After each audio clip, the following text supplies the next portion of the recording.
Sa wap-ama matay si Kristo, mga igsuon, naghisgot siya og usa ka istorya nga dunay pagkabanhaw.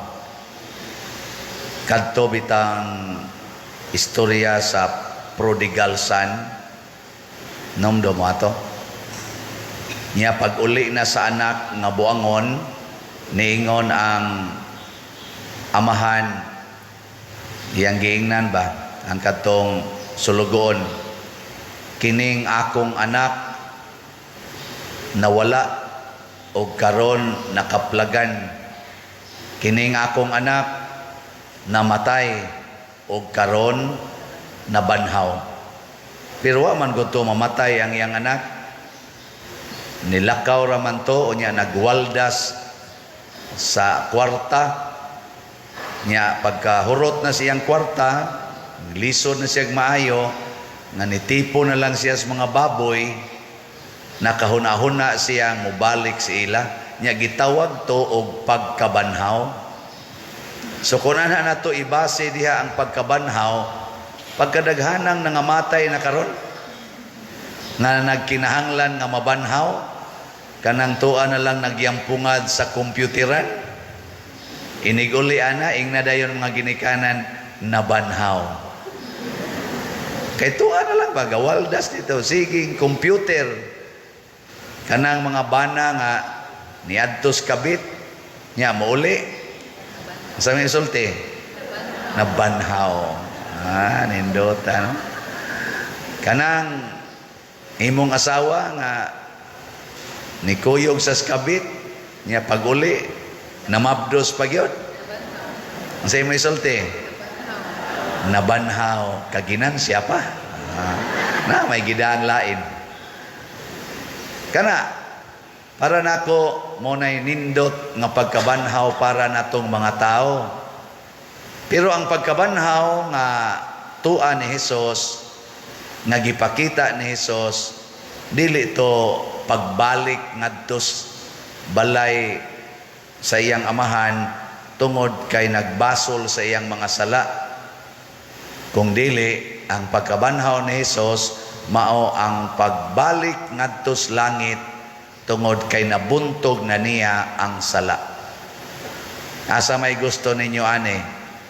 Kaning unang pagkabanhaw nga nakaamgo ka sa imong sala, nya ni uli ka sa inyo or di balik ka sa tarong nga kinabuhi, o kadto bang wa jud ka makasa pero gibuntog nimo ang sala?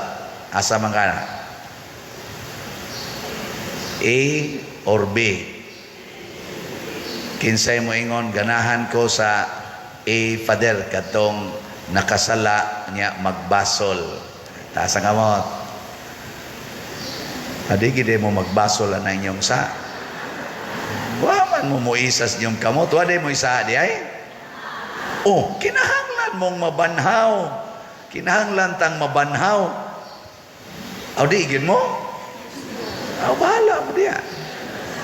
Ayon sa may gusto ninyo kanang mamatay gid usa mo unya uman mo bangon mo balik, kinsay gusto ana? Taas ang kamot. Oh, wag yapon. Sige, atong ilisan be, atong Osbon, kaya nakalitan ra siguro mo.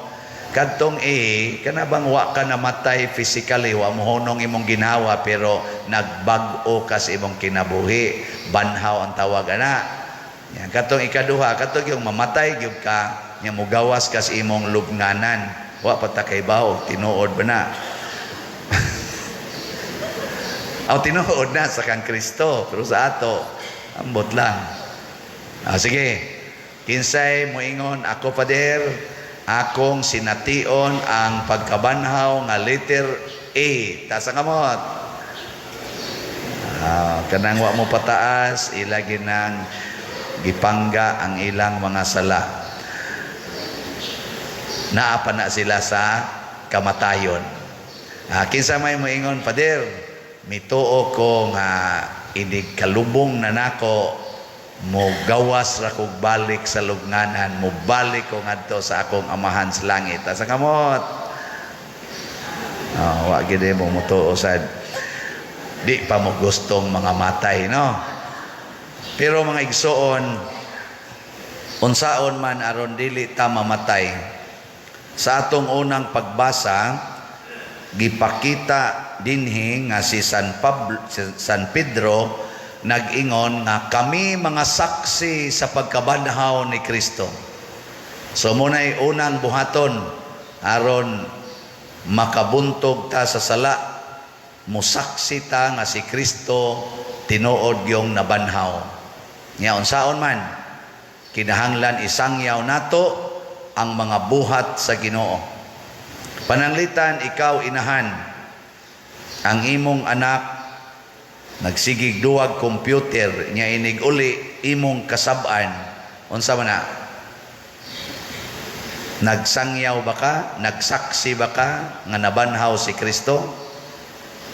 Nagsaksi wa? Hinay man. Kung ikaw nga giutangan nya maningil kas utang, nagsaksi ka nga nabanhaw si Kristo? Kung ikaw sad nga nangutang, di gyud ka mo bayad, nagsaksi ka nga nabanhaw si Kristo? Wala. Kung ikaw inahan nga himalikas kayo, nya igo ra gyud kang moingon nga wa gyud ko'y mahimo kay mao naman gid ni. Himalikas naman gyud ko. Nagsaksi ka nga nabanhaw si Kristo? Kung ikaw ron nga nisimba nya matog ra ka dinhi, nagsaksi ka nga nabanhaw si Kristo? Hapit na. Practice kag patay-patay. Sa ato pa di ay ang pagsaksi nga si Kristo nabanhaw mao ang pagbuhat sa iyang mga buhat. Dili lang kay magsigir tag sulti nga didto ko atin ko Esther na sige mi ditog sugat, kinahanglan puy-an. Mao na nga sa ikaduhang pagbasa niingon si San Pablo ngadto sa taga Kolosas, sanglit gibanhaw naman kamo uban ni Kristo, tinguhaa ang mga butang nga tuas langit, dili ning mga butang dinis kalibutan. Kanang kwarta unsa man na, butang sa langit o butang sa kalibutan? Kanang imong buhok, butang sa kalibutan o butang sa langit? Kanang imong kilay, butang na sa kalibutan o butang sa langit? Sa langit, kilay, langit. Choro diya ay. Ang pasabot ana, tanan nga di nimo madang adto sa langit, inig kamatay nimo, di anas kalibutan. Ya kanang imong buhok, anhiram na kutob dinhi. Kanang imong kilay, ang hiram na kutob din, malata ram na desbahak. O klas-klas ka, ato ka sa Manila Memorial. Nya, sa na, panggaon na nimo, dili ay. Muna ay na mo pagsigig, hago anang sigig. Pakulor na inyong buhok, paputi na inyong naong, kay pulos na dinis kalibutan, ay na mo pagtinguha na. Unsaon man na nato?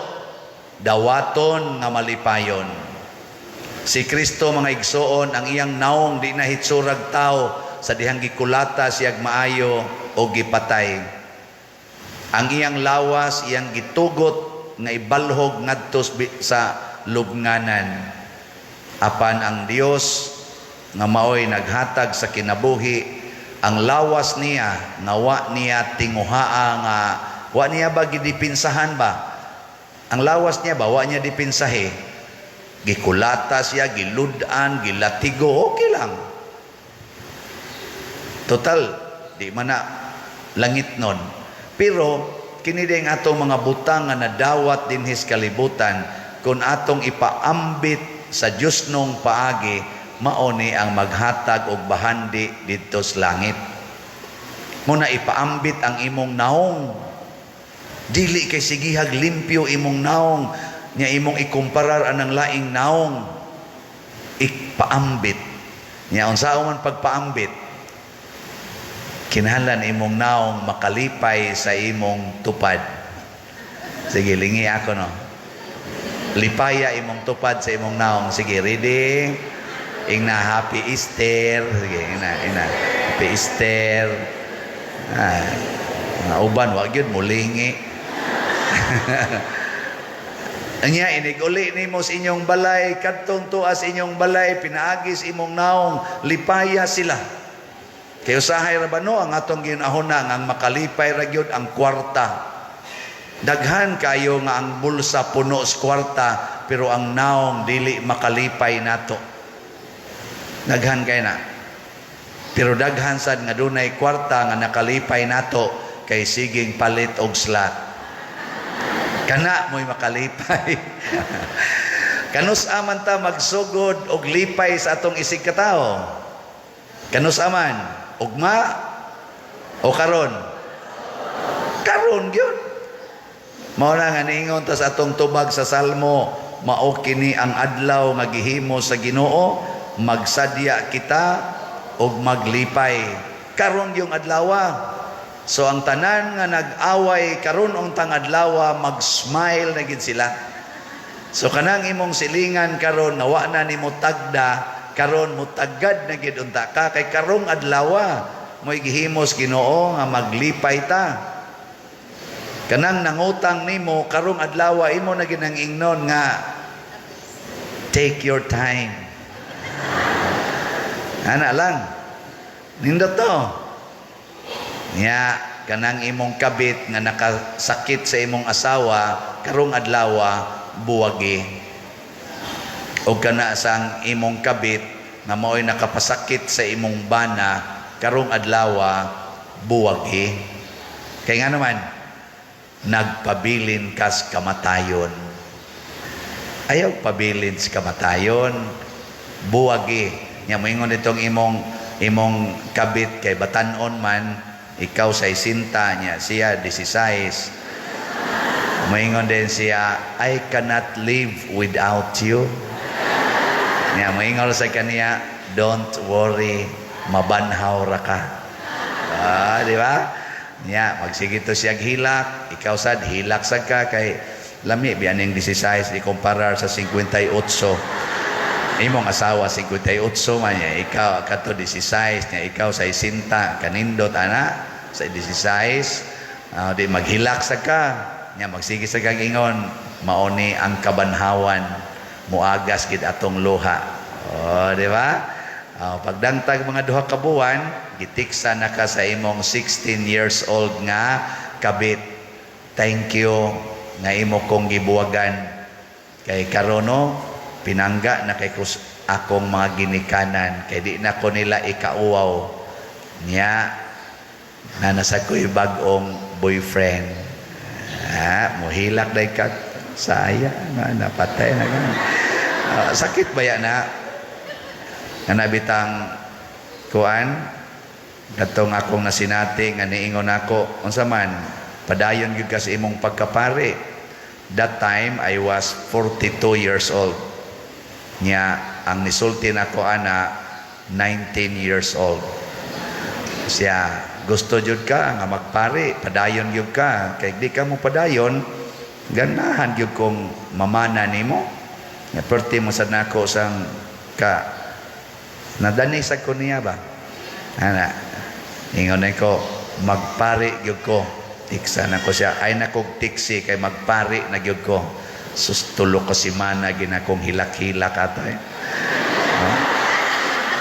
sayang Lord sayang Ginoo ana gid na basta ilubong na ka sa imong lubnganan kanang imong pagkatao hasta nang imong kinatao ilubong na sa lubnganan niya mao'y pabanguna ang imong pagkapari o ang imong bag-ong pagkatao nga pari. Di ba?